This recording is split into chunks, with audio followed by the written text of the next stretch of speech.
Welcome to LOA Today. I'm Walt Thiessen here with Alex King sitting in for Linda Armstrong. Today is Friday, June the 28th, 2019. It is 4 p.m. in New York and 1 p.m. in Los Angeles. That's 9 p.m. in London and 6 a.m. in Sydney, Australia. And if I could do my math right, I think that's 5 a.m. in Tokyo.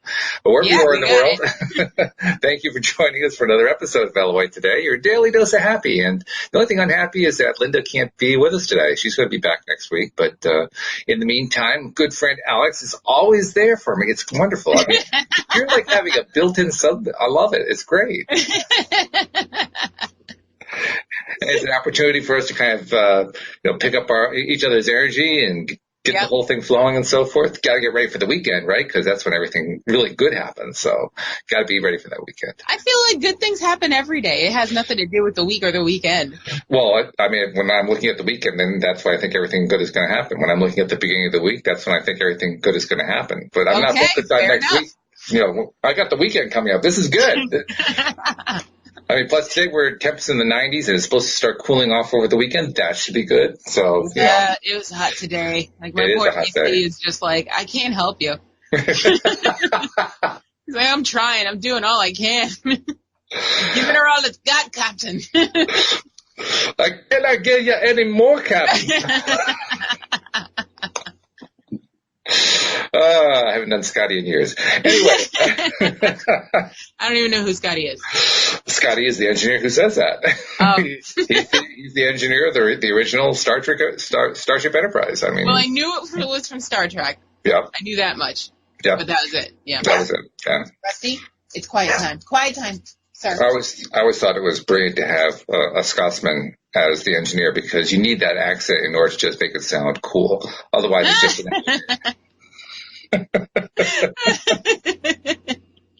He was great. Whenever he would, the ship was in trouble and he was trying to make some sort of emergency repair to the warp drive or something like that. You could see the panic on his face. I'm working as hard as I can, Captain. It does make the scene seem a little more intense with that accent. and there were other times when I asked myself, where's the rest of the engineering department? It's all right. It's just Scotty. I guess the Enterprise was a little bit smaller then. Yeah. Oh, man. Oh, those are the days. I do have to admit, though, I was a Trekkie for a while. I mean, I wasn't the kind who, went to the conventions and wore the costumes and so forth. But, I mean, because for its day, and this is the 1960s, for its day, it was really advanced. I mean, there was nothing else like it on TV. Nothing at all. It was, that wasn't even close. Listen, it's 2019 and I still don't have a flying car. I know. Or a microwave that can cook a whole chicken in 1 second. So, you know what bothers me? They actually did figure out flying cars by the 1980s, but we still don't have them. Right. Well, look at the traffic now. Can you imagine traffic in the air?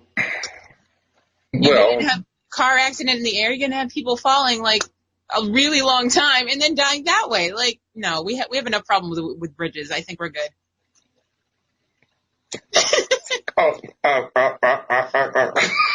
I suppose. I don't know. I think there happens to be a lot of, altitude up there to work with. So I can't imagine all of the traffic pattern being at exactly 2,000 feet and that's it, nothing else. Yeah, but, I can see what you're saying there. Yeah, I mean, now if we had 10 times as many cars in the air as we have on the ground, well, okay, then I could start to see a little bit of a problem there. See, now we're getting into Fifth Element territory. Well, either that or else Los Angeles, one or the other. Same. Tell us about Fifth Element, or actually tell me about Fifth Element. Most of our listeners probably know about it, but I don't really know enough about it. I mean, I know about as much about Fifth Element as you know about the original Star Trek. Touche. Okay. Okay, so Fifth Element is like the best sci-fi movie I've ever seen. Okay. And it basically is about the other aliens from another planet that have the key to protecting Earth from this impending doom 3,000 years in the future. Okay. Well, farsighted, I have to say.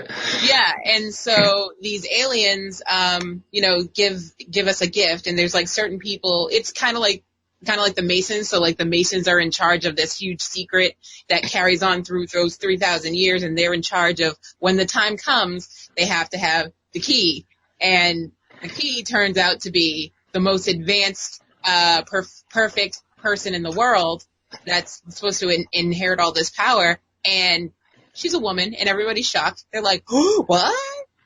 You mean after 3,000 years, we still haven't got to the point where we're okay with women having power? Wow. Well, I don't think they were expecting her to be human, first of all. Well, she's not, but like every piece of her DNA is perfect. So they're like, she's so advanced, it's insane. And then the fact that she's beautiful, and the fact that she's of course she is. So, well, yeah, duh. I mean, you don't write a movie like that and make her, the ugliest person around, because that's not the way it's done with women. No. Yeah, she can't be average, no.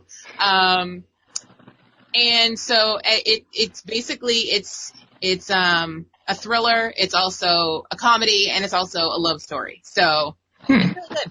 Yeah. Okay. You would definitely like it. I think you would like it. I'll have to check that out sometime. Yeah.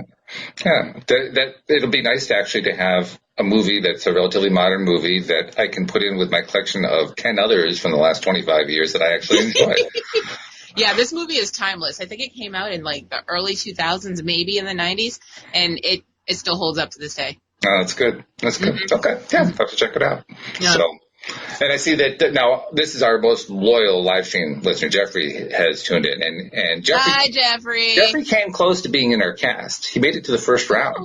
Yeah, he made it to the first round. He had he got past the first cut, put it that way, which is pretty good. Now there are a lot of people that make that. Who did he audition for?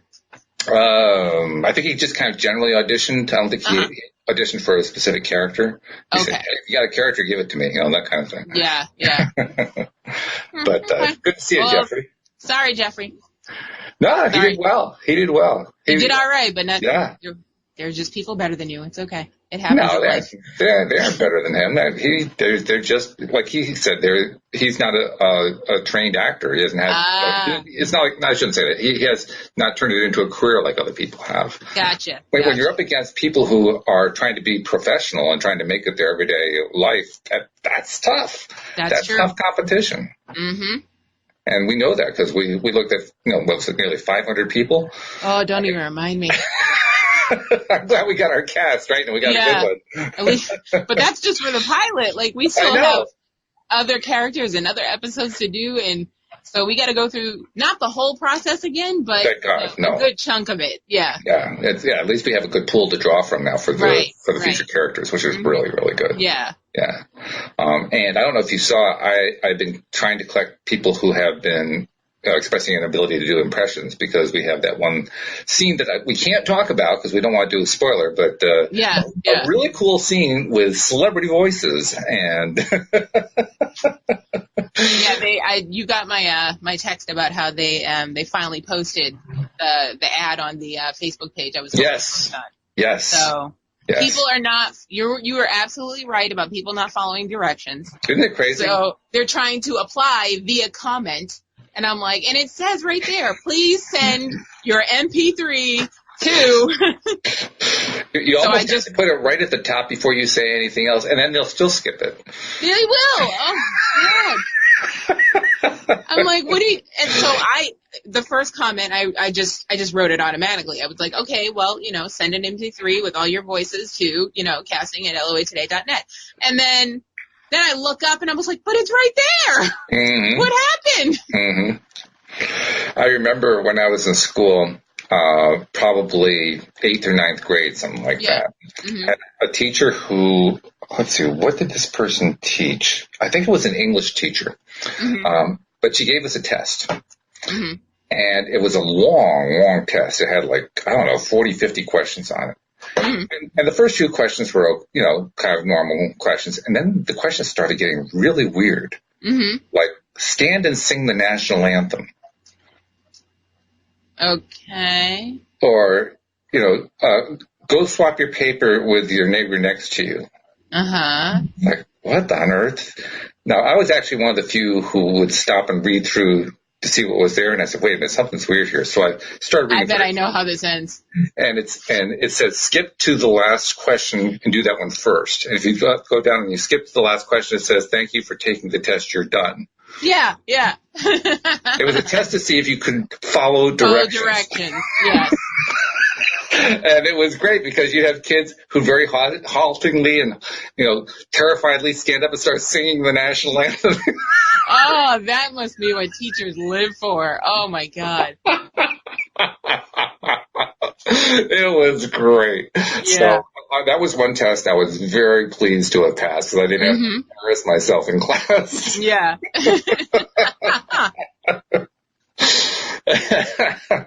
But it makes the point because I swear to God, probably 5 to 10% of the class passed the test. Mm-hmm. Everybody else was doing all the weird, crazy things that she was asking you to do on the test because they didn't read the directions. Yeah, same. And I almost missed the directions. I almost skipped them. I started writing the first one, and the first one made sense. I started the second one. I said, wait a minute. This doesn't look right. And then let me go back. Yeah. Mm-hmm. Oh, that was fun. But actually, when I first got hooked on here with you today, I was thinking to myself, well, I don't really have a topic, but I really do have a topic. I have a couple topics for us to talk about. Oh, yeah, a couple. Ooh. And they kind of fit into what we were just talking about. That's what made me think about it. Okay. One of them was about people on Facebook in particularly in the Law of Attraction groups, who, I don't want to say this in a way that sounds condescending, who just, it's kind of like what the test takers were doing. They weren't reading the directions. It's like posting right. on the post you put in about people who can do celebrity impressions rather. Yeah. You can get people who just don't know how to read what somebody else is saying. Very often I'll see a post by somebody and they're asking, they go through the whole setup about what's going on in their life and why they're asking this question, and then they'll ask a question. Oh, you got a little buddy there. Hello there. He just came out of nowhere. Surprise. Oh, God. He has to be on the live stream. That's what it is. He's like, we don't podcast in the afternoon. What are we doing? Yeah, right. This is not normal for me, right? Which one is he now? This is Rusty. That's Rusty. Okay. Hello, Rusty. Well, thank you for joining us. Yes. He's my main man. Like, he stays by my side at all times. He obviously loves you and adores you. Yeah, he does. Yeah, no doubt. But anyway, talking about these people who you can tell they didn't read the whole thing. Like, the person who's posting it is asking a very specific question. And invariably, like 98% of the responses will be, well, this is what you should do in general to attract what you're trying to attract into your life. They don't necessarily read the question that says, does anybody else run into this? Right. They just read, well, what you should be doing is that. Yeah, but that's not what the question asked. Right. And I noticed that it isn't just Law of Attraction group. This is. Oh, no. It happened to me the other day. People just don't pay attention. They just aren't, and to me, I think it's disrespectful. I know that sounds strange to say, but I think it is disrespectful because what you're really doing is you're saying, I have all of these answers for you, but I can't be bothered to find out what your question really is and then answer the question. I'm here to show how smart I am. Yeah, exactly. Yeah. It's like, speaking of the test that you almost failed. Thank you. Actually, I passed. You passed, but you almost missed it. There's always these posts that say, they'll have like this really long post, and then you get to the bottom and it said, I bet half of you didn't even read past, a certain point and don't know that this is all a joke. So then you go into the comments and you're like, oh, I'm so sorry for your loss. Yeah, right. And it's like, guys, get to the end. So there's that. That's the one kind of post that I've seen a lot of. The other kind, and this one, I think this one that irritates me even more. I see this in a lot of the different groups. I especially see it in Neville groups, but it happens in all groups. And that is people who give advice using verbiage that only those who have studied the subject in depth understand. No, you got to do layman's terms. This is the internet. That's right. Yeah. And then if you say something that doesn't match the meanings of what they have in mind, they shame you on it. Ooh, word shaming? Really? Yeah, like, you don't understand this properly without explaining to you why you don't understand it properly, because what you're really doing is just you're using the words in a way that they don't use the words. Yeah. Or even worse, if the person who's responding says, well, I can't think of a good way to explain this to you, I'm just going to plug in a 30-minute video on Neville or whatever, and the answer's in there. Just listen to that video. The answer's in there. Excuse me. I mean, I think of that same English teacher who gave us that test. If I had turned in a paper that said, I want to make this claim in my paper, and at the end I would have cited a source and said, go watch a 2-hour movie in order to see the evidence. Yeah, understand what I said. I would have failed. I would have been given an F for the paper. Yeah. Like, you can't cite that. What do you expect me to do? You expect me to go watch a 2-hour movie in order to figure out what it is you're trying to cite in one paragraph? Come on. Right. Give me a break. But that's what people do. Yeah. So I got to ask you a question. What do you think people are trying to attract when they put out these kinds of things? Because, I mean, the people who are posting or the people who are ignoring what the post says and who are ignoring or who are trying to be so knowledgeable, and here's the full answer, but I don't know how to explain it to you. I don't think they're trying to attract anything. I think they're trying to gloat about what an expert they are in the subject. See, to me, that means they're trying to attract something. They're trying to attract attention. They're trying to attract energy. Okay, yeah. They're trying to attract something. I don't know what that is. I agree with attention, yes. Yeah, maybe that's what it is. Maybe it's just attention. Yeah. Which is understandable. I mean, everybody likes to have attention, but maybe we need some better strategies. Yeah. Like, it's not all about you, you know. And then you have those people that comment on everything, whether they know what's going on or not. They're just like, hi, I'm here. I know you were waiting for me and my opinions. Yeah, that does seem to be something that happens quite a bit. Yeah. The other thing that's interesting to me is how often you see somebody who types an F in, they're following, right? Yeah. And they don't seem to understand that if you like something, or just if you do any other kind of interaction besides leave a comment that says nothing at all, it's still going to let you know. Yeah. So it makes me wonder, how often do they actually follow anything? Yeah, that's what I'm saying. Do they actually understand how Facebook works? No, I don't think they do. Because I see that all the time in groups. They're like, following. And I'm like, I never knew what it meant. I was just like, I had to ask. Yeah. I usually Google things like that, but I didn't really care. So. Well, I've actually Googled F and nothing comes up. I mean, I'd be afraid to Google F. Like. Oh, man. F, the 6th letter of the alphabet. Right. That doesn't help a whole lot. Oh, my God. So I guess it's release the pet peeves day. That's what this is so far. Hashtag release the pet peeves. I actually, it's funny you say that, law of attraction. Ran into a profile today on one of the dating apps, and they said, one of the questions was, what's your pet peeve? And it's like the fact that people have pet peeves. And I was like, well, you're not for me, because let me tell you, I have a long list. So, swipe left. Yeah, right. When you got a problem with pet peeves, I am not the girl for you. I remember one time, I don't remember exactly why. It probably was because there's a website that I have run for years that was for people who wanted to comment about politics. I actually still maintain it. I'm not sure why, because I'm moving away from politics as much as I can, but for some reason I'm just not willing to let it go. But anyway, I remember one time I'd written some article on some subject, I don't remember what it was, and somebody was kind of debating with me about it. It's like, okay, so we're having our conversation. And in the course of the conversation, let's see, how'd that go? Well, I can't remember the details of it, but kind of in general, I'm taking one position, they're taking the other position. That's fine. Okay. So it was a debate. Okay. It was a debate. And in the course of this debate, I began to realize that there was nothing I could say that the other person would agree with. Yeah, that's when you log off. And I think that's what I ended up doing. But after I had gone through every single permutation on Earth trying to find a way to create agreement. Yeah. Now, that's a fairly common phenomenon, right? Yep. I mean, that's why we came up with agree to disagree. That's right. Yes. Mm-hmm. So now let's take this to the law of attraction groups, because I see the same thing happen there too. Mm-hmm. So why would people want to go onto a group that's about law of attraction that is, at least in theory, about helping people for the express purpose of just being disagreeable, disagreeing with everything? Now, and I say that I often disagree with what people say, but I also try to find ways to agree. Yeah, yeah. And some people are just natural trolls, and that's just what they do. I actually have a friend who purposely trolls certain things. Like, he's on certain groups where he's like, oh, give me a wrong answer.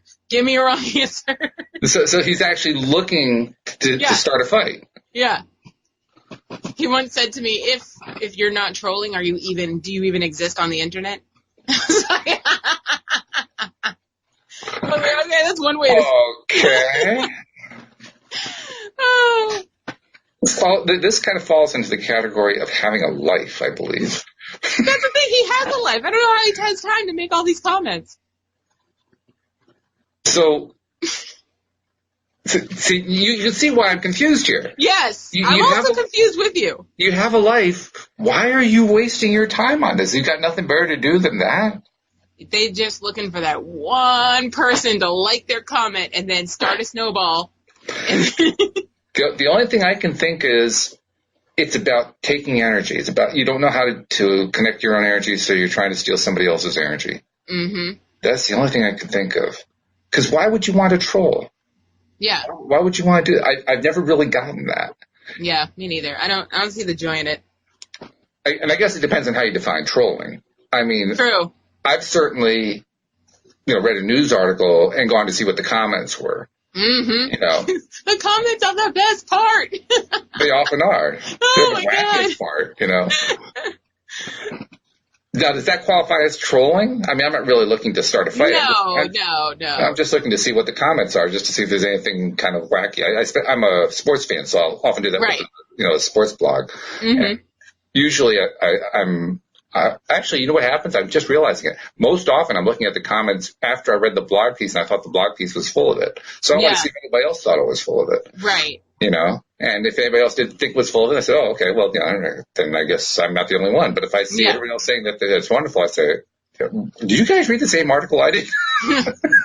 That's trolling. So I guess that is trolling. But do you type it, though, or you just think it?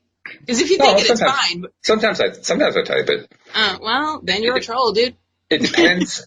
Well, here's the thing. When is it trolling? Is it trolling if you read something and the evaluation of what they're writing about is pretty far out there? Let's put it that way. Mm-hmm. Let me see if I can give you an example.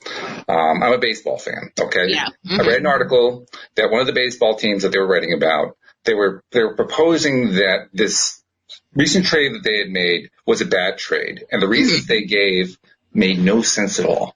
Mm. I mean, just objectively looked at it, he said, that's insane. Yeah.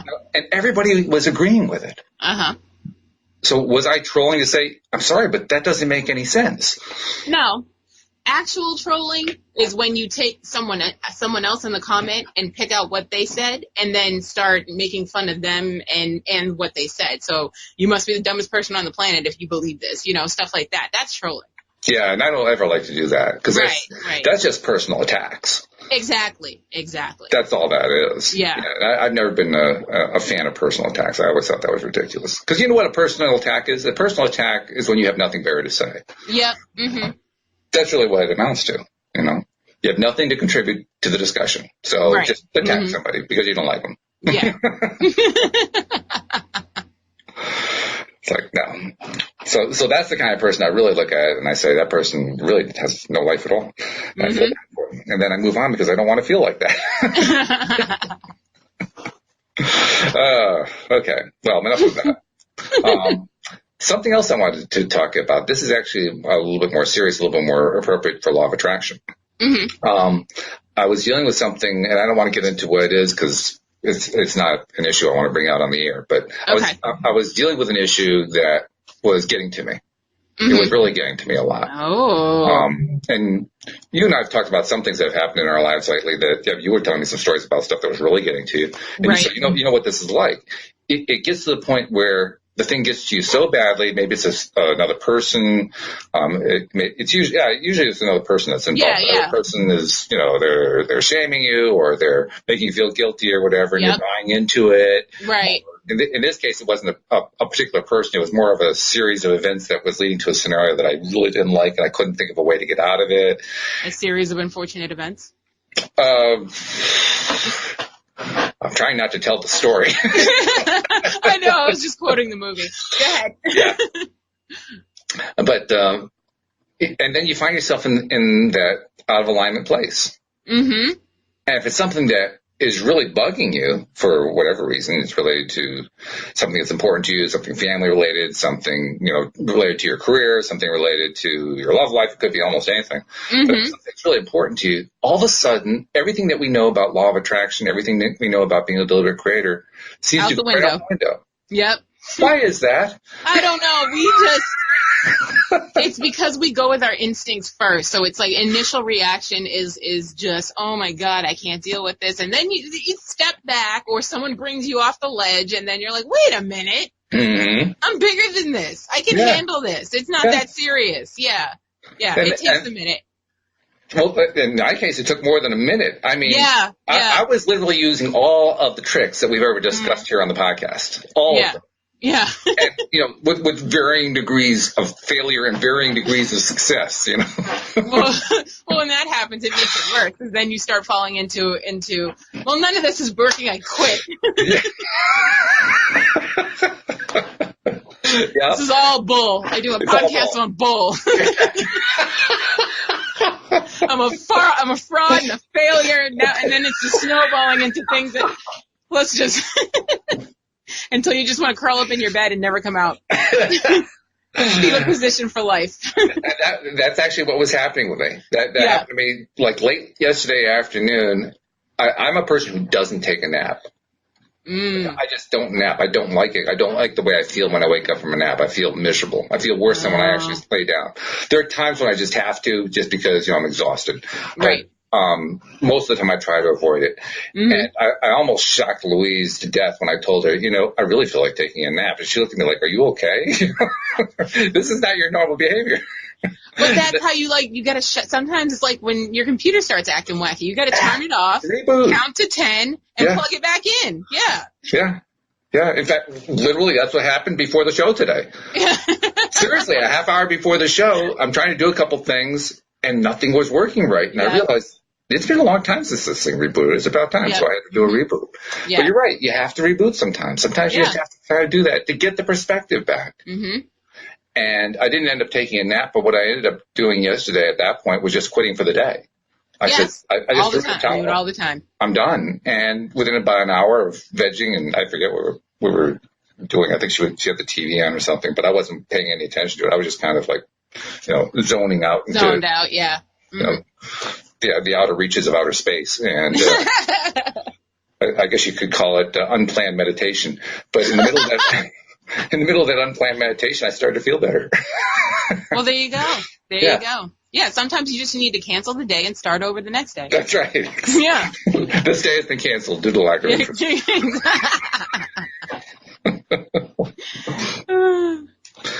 So, it's a challenging thing to be a conscious creator. It's challenging to, especially when you talk about it a lot, because you feel like, I don't know about you, I feel like I should be an expert on this. I would say I should be an expert, but I definitely am a source. Yeah, sure. Mm-hmm. Because we talk about it, right? Yeah, yeah. And I talk about it with some really smart people. Mm-hmm. And we have some really smart followers who give us some good stuff too. So I feel like I should really know this stuff. So why is it that every once in a while I fall into that trap? I don't understand. Because that's how we're designed. I guess that's what it is. Yeah. The only good thing I can say, well, it's not the only good thing. The one good thing I can think of to say out of that is I've gotten a lot faster of getting out of the trap. Well, that's good. There was a time where I'd be in there like weeks at a time. Now I can break it in an hour or two at the most, maybe a few minutes in most cases.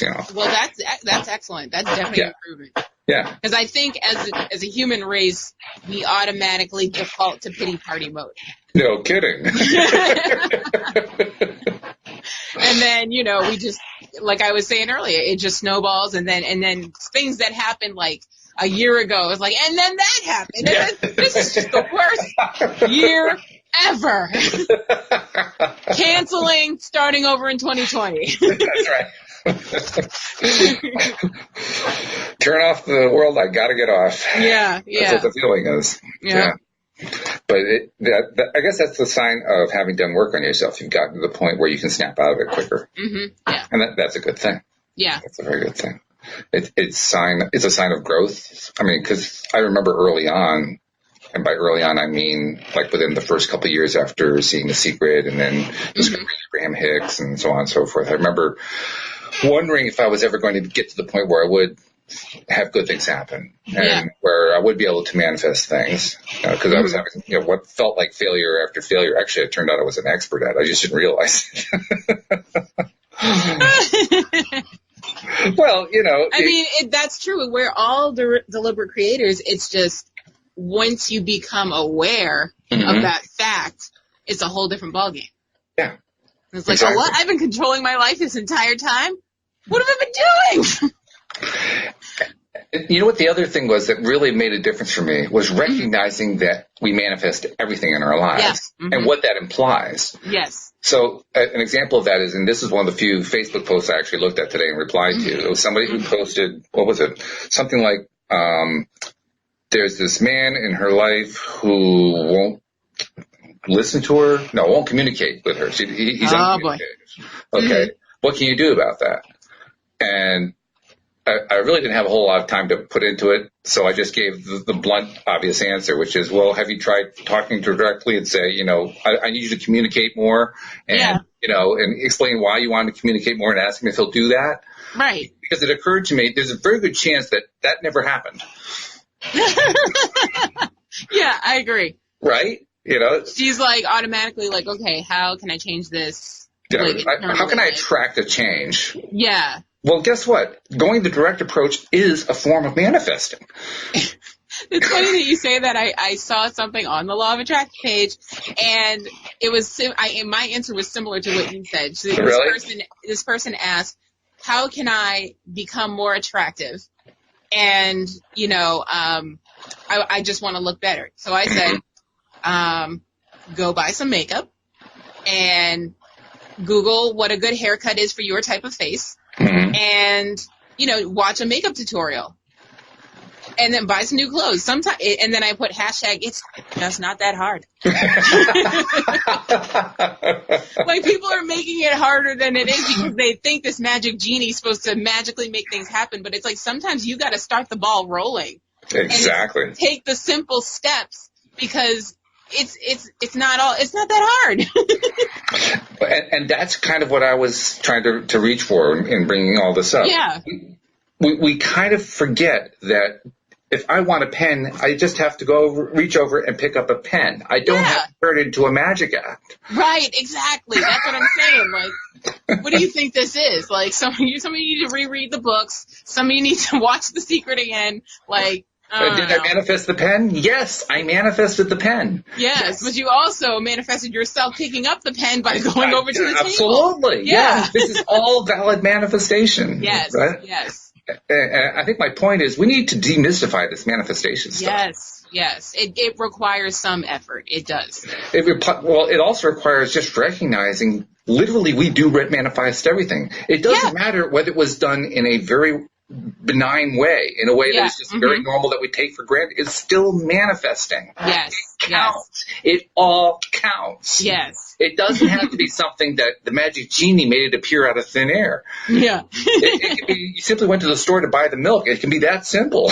Yeah, exactly. How do I manifest milk? Go to the store. And if you want to get yourself back into alignment, there's nothing better than to realize all of the different ways that the universe arranged to have that milk for you to buy in the store. Mm-hmm. Because there had to be a dairy farmer who was willing to actually raise the cows and feed them and collect the milk and figure out a distribution channel to get it to the store. And there had to be a store that was organized by somebody who decided to create a store so that you could have a place to go to buy the milk. And then there had to be somebody who came up with the monetary system that made it possible. I mean, there were all these people who were involved in getting that milk there. And that sounds like the process. What is that old school song, the spider that swallowed the fly or something like that? That's what it sounded like. Yes, exactly. Oh man. But that's the kind of thing we should be appreciating more. I mean, we live in a wonderful world. We do. I don't care how many things that are going on that people don't like. We live in a wonderful world. Mm-hmm. And we take it for granted. Far too often. Mm-hmm. So how about maybe we should spend more time appreciating the ordinary, mundane manifestations. Yes. Because they're wonderful. Yeah. You know, I can't remember a particular movie off the top of my head, but I'm sure there must be movies or TV shows about people who are transported back in time, 1,000 years, and all of a sudden now they appreciate the fact that they don't have a toothbrush anymore. Outlander. Okay, there's an example. I mean, there are probably others too. They're just not coming to my mind right now. But you don't need to even watch a TV show or a movie to think about that. Just think, what was it like living here 200 years ago, let alone 1,000 years ago? I think about that all the time, every time I see a period piece, because I hate watching period pieces just for that purpose. And then my mom will be watching it, and I'm like she'll watch Game of Thrones, and I'm like, no one took showers back then. And it's so cold. They're covered in layers, so they're sweating under their clothes, and it's so gross. And then they're having sex with each other, not showering. Oh, I can't handle that show. So I ruined shows for my mother. Well, you used to do a podcast called Spoiler Alert, so I think you're qualified. Oh yeah, but I did it on the podcast. I go on rants. I'm just like, guys, we gotta. And then another thing about people kissing in movies, I'm like, did you just hit the craft table before you did this scene, or did you brush your teeth? You have a mint. What is happening here? Because they're talking really close and sultry, and I'm like, I wonder whose breath stinks. And then they finally kiss, and I'm like, was it awkward? Because I always heard that acting kisses are so awkward, because it's you got to hold right here until they say action, and then it's you got to go into it, and then cut and do it again, and cut and do it again. It's just so awkward, especially if it's your child actor and that's your first kiss. Oh God. You realize you are an advertiser's dream. You are absolutely the perfect target for an advertisement. I wouldn't be surprised if there are a whole bunch of mouthwash manufacturers who are about to contact LOA today to start doing some advertising here just because of that. They've discovered that, we got Alex. She's ready. I'm like, well, let me tell you about this mouthwash. Note to advertisers, I do voiceovers, so if you need me for your ad. Well, you should also announce your great news. You're going to be a voiceover actor. That's going to be part of your career, which is pretty cool. Yeah. Got yourself an agent. That's fabulous. Doing big things. Multitasking is a strength of mine, apparently. Apparently. Multitasking and deadlines. I love deadlines. And I'm glad that you also proved that there is some value in working, or not working, but using Facebook, because you got to lead through Facebook. Yep. Once again, a whole bunch of Facebook advertisers are saying, yes, it works. Let's get on global target, Alex. It's great. You Google one thing, and then the next thing you know.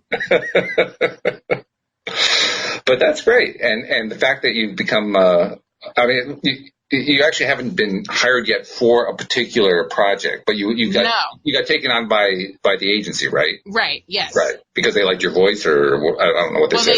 Yes, they like my voice. They have their whole spiel that they have to say in the email, but then at the end they put personally, and it was and we just want to say personally, we think you would do very well commercially.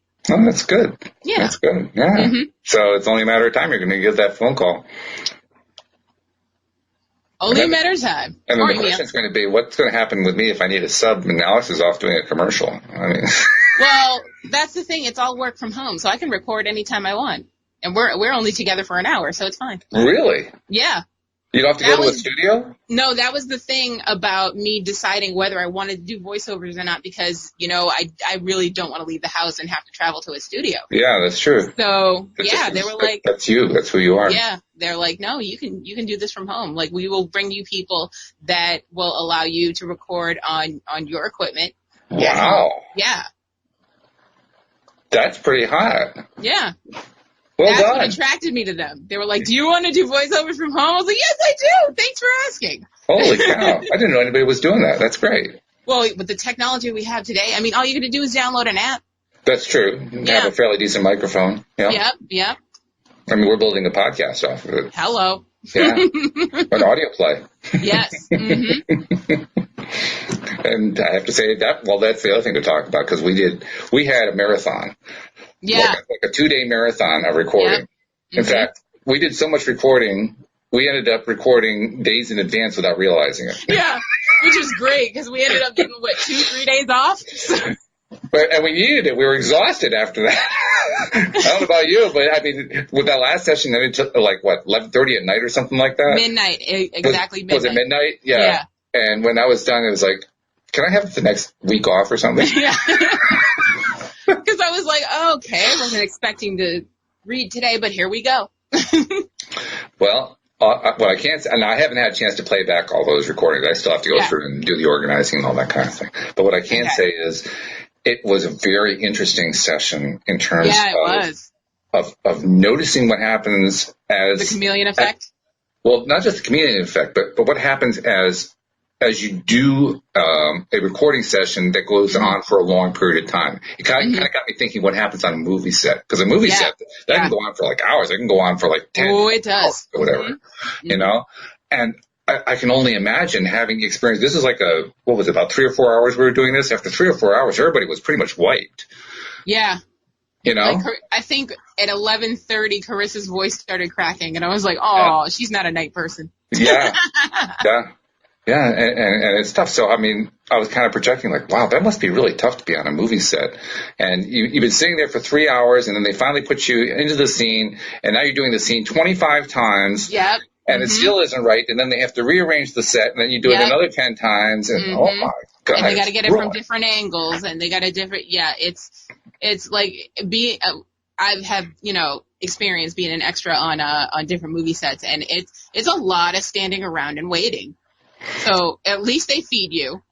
But you end up talking to random people from around the state and making friends and all that stuff, because you're stuck there for 16 to 20 hours.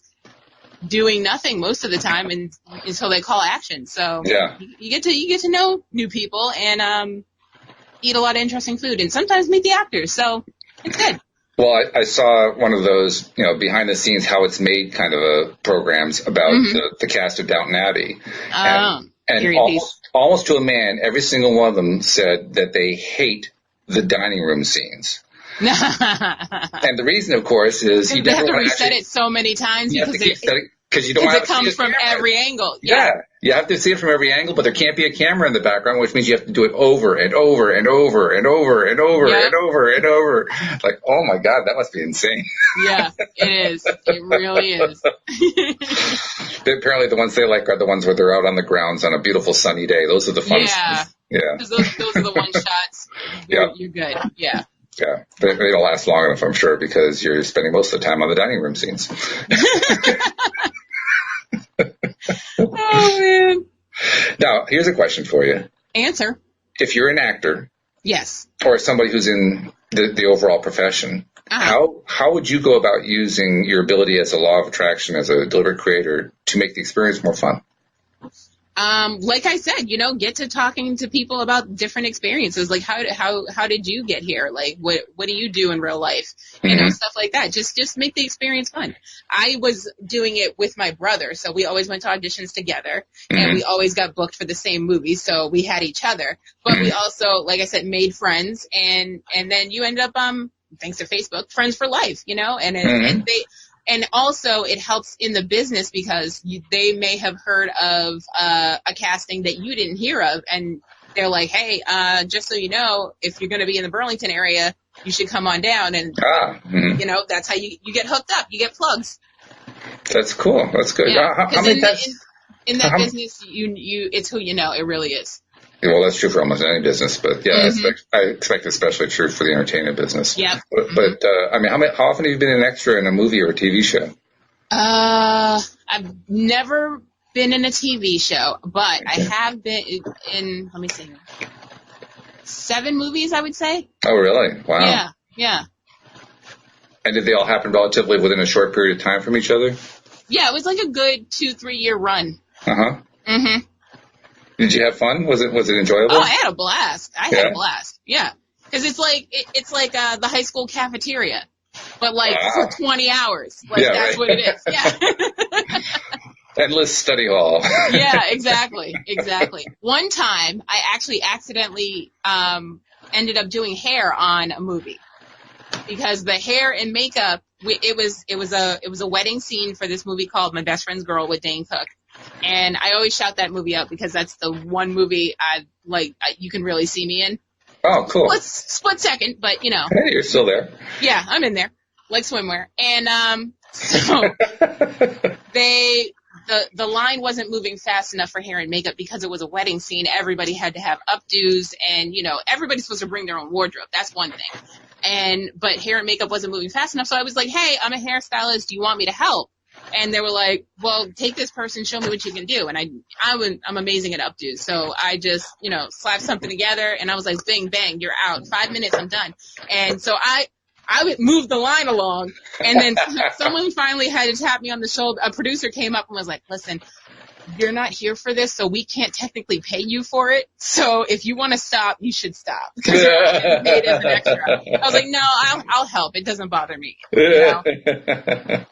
That's funny. They're basically like, you won't get credit for this. So if you're doing this, you know, for other purposes, you should stop now. I was like, no, I'm doing this to help. It's fine.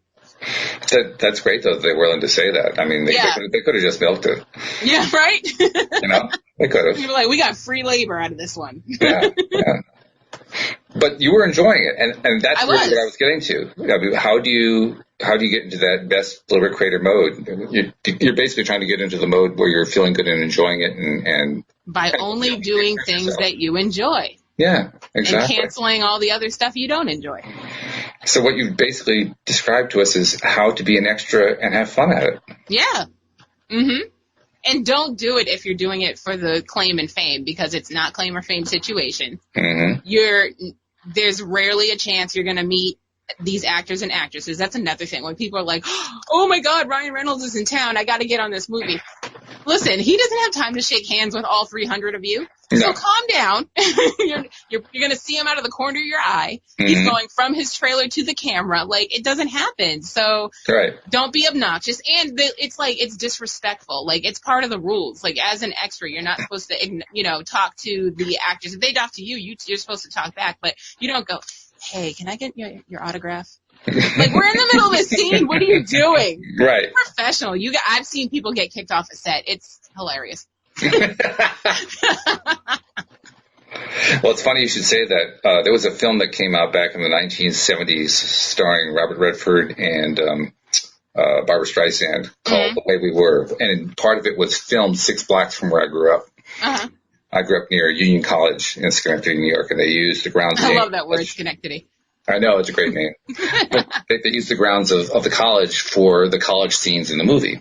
Mm-hmm. And I remember everybody in the neighborhood wanted to go down to see the movie set. We couldn't get anywhere near it. Right. The security was so good. I mean, if you looked through the fence, you could kind of see a couple of people milling around. That's about the closest you could get. Yep. Exactly. And the security is so tight, and they got barriers and fences, and they know what they're doing. Oh, yeah. No, not happening. So. And then there's people who think they can beat the system, and they're like, oh, I'm just going to go down there and they're going to put me in the movie. No. Do you know how long us actual actors were standing in line to get into this movie? No. Hard work. And we, to do the things that we get to do. So you don't just get to, it's not like that. It's not a movie. I mean, it is, but it isn't. That's a they're not just going to look out in the crowd and go, you. Yeah. There's probably going to be somebody who's an actor out there who's going to say, yeah, but how can I attract that? How can I attract them noticing me? Well, it's again, taking simple steps. So Google what it takes to be an actor in your area.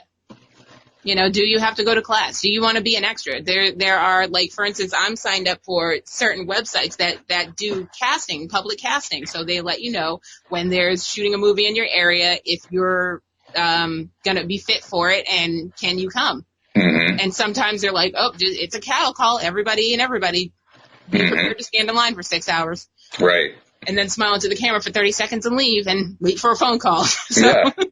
That likely won't come. Yeah, exactly. And one of the things that I learned from our own, we didn't really have a cattle call, but we had a whole bunch of people who applied. We had an online cattle call. It's kind of online, yeah. Yeah. But the one thing I learned from it was how many people there are who are amateurs, who have the dream of being an actor, and have done very little to actually improve their craft. Oh, boy, did we learn that the hard way. Right? Yeah. Isn't that amazing? Yeah.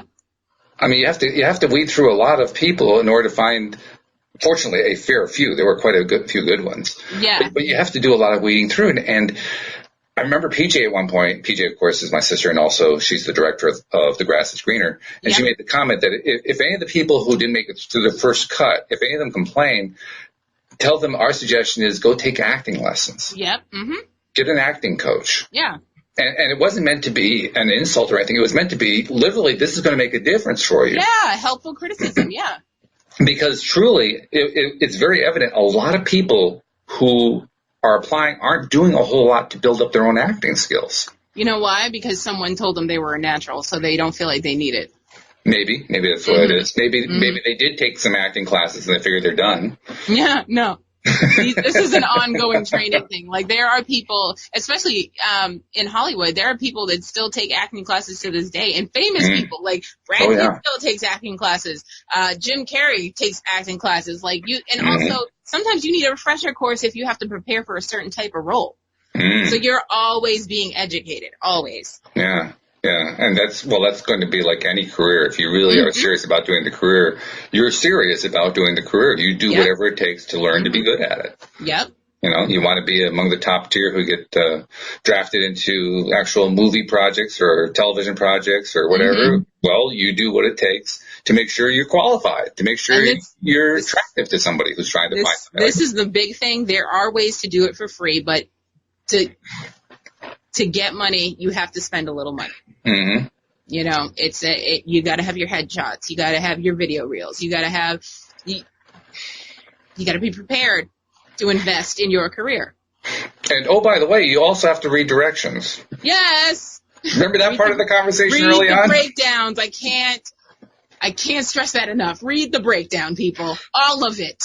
All of it. When we described what we were doing, when I posted the ad, particularly on Backstage.com, where we got the vast majority of our responses from, when I posted there, I was very clear, this is what we need. We need this, this, and this. And it was actually a pretty short list, right? Yeah. And very specific. And a whole lot of people made it really easy to eliminate them because they didn't do it. Yep. It was really simple. Yeah.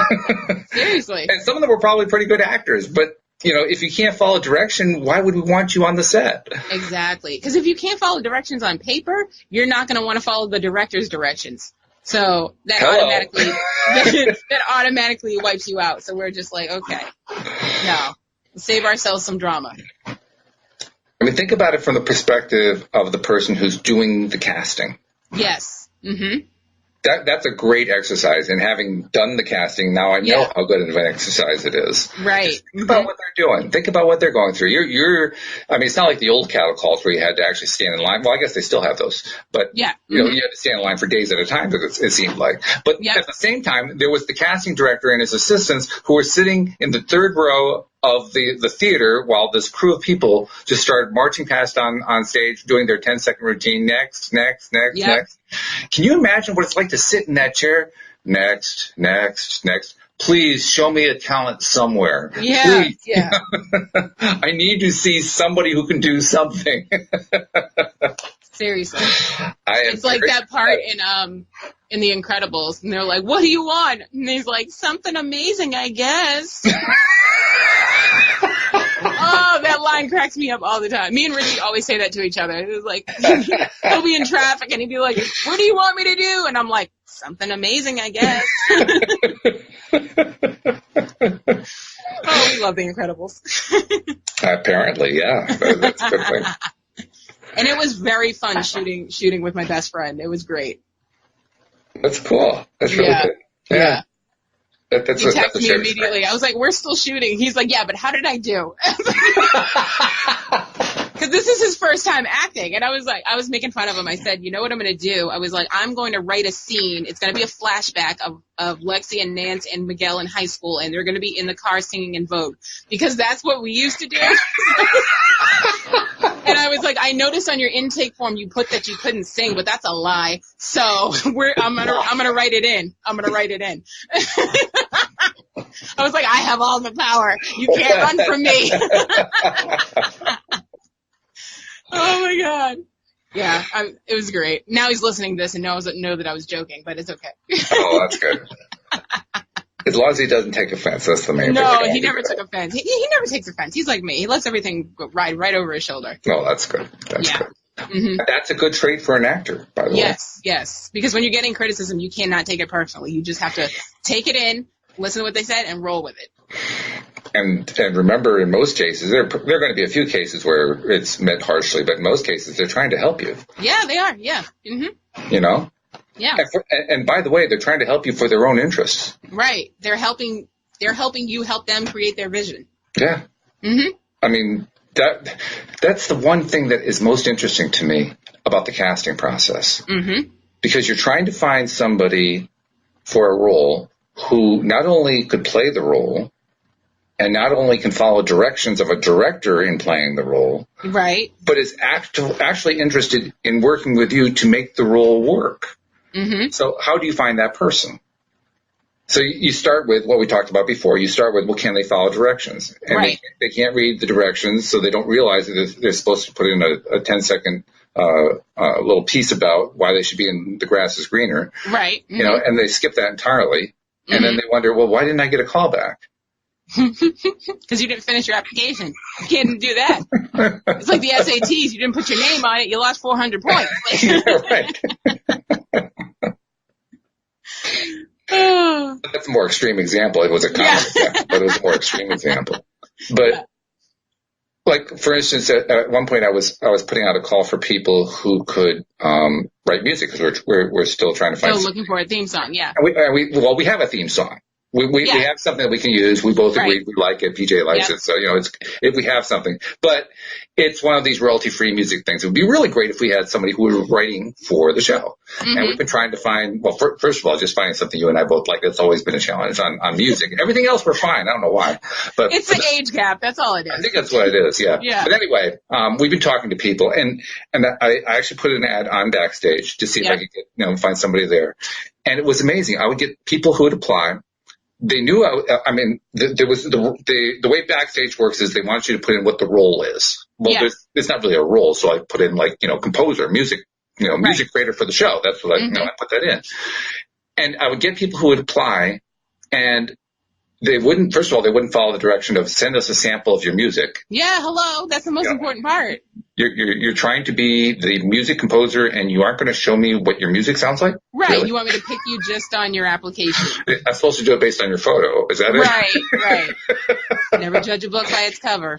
No, and I don't. And then I would get somebody who would actually send some kind of a sample, and I would ask, well, here's what Alex is looking for. Here's what I'm looking for. Is this something that, you can find some sort of middle ground that we would both like? Right. And then I get an answer back. Yeah, I can do that. I love a challenge. I can't tell you how many times I got that phrase. I love a challenge. That's usually a bad sign. And then I'd say, okay, great. Can you actually send me something? Right. And there'd be like a 3-day pause. Right. And then I'd get the answer back. I don't think I can really do this project, but thank you anyway. Yeah, I told you. I love a challenge. You're okay.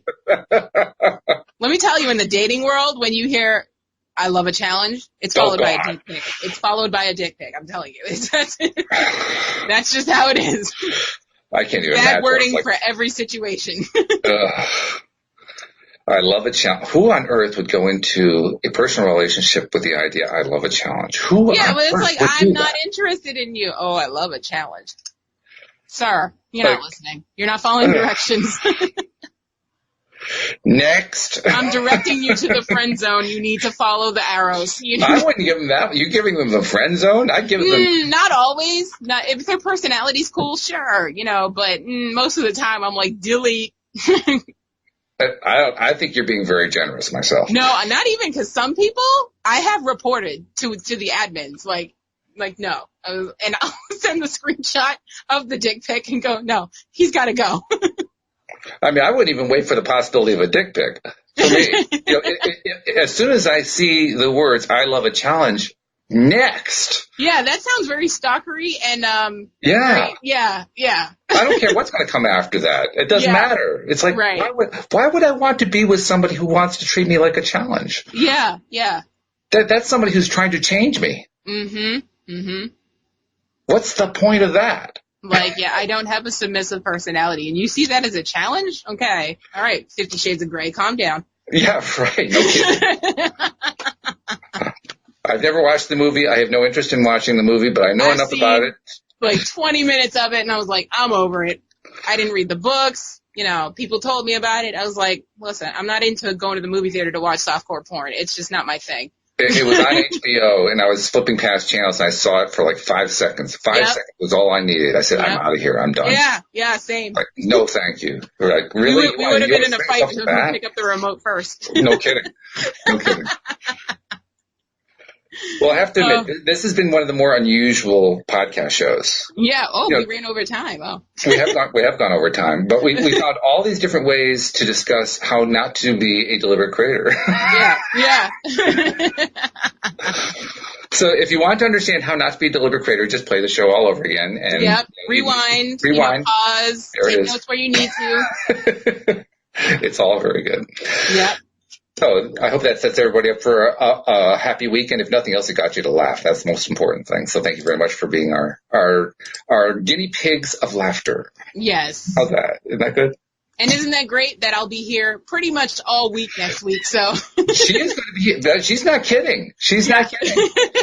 Because she's going to be here Tuesday and Thursday as normal. Today she's subbing for Linda. Wednesday she's subbing for Cindy. I mean, I'm just going to have to make you the permanent co-host. That's all there is to it. That's all I've been saying. No offense to everybody else, but you got me. It's what I tell my mother, like, why did you have 2 more kids? You had me. Like, stop at perfection. Like, people, what are we doing?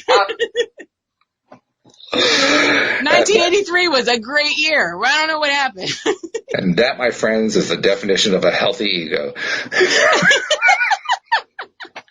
So thank you very much to our podcast listeners. Thank you to Jeffrey doing our live stream listing as well. We'll see you all next time here on LOA Today. Goodbye, everybody.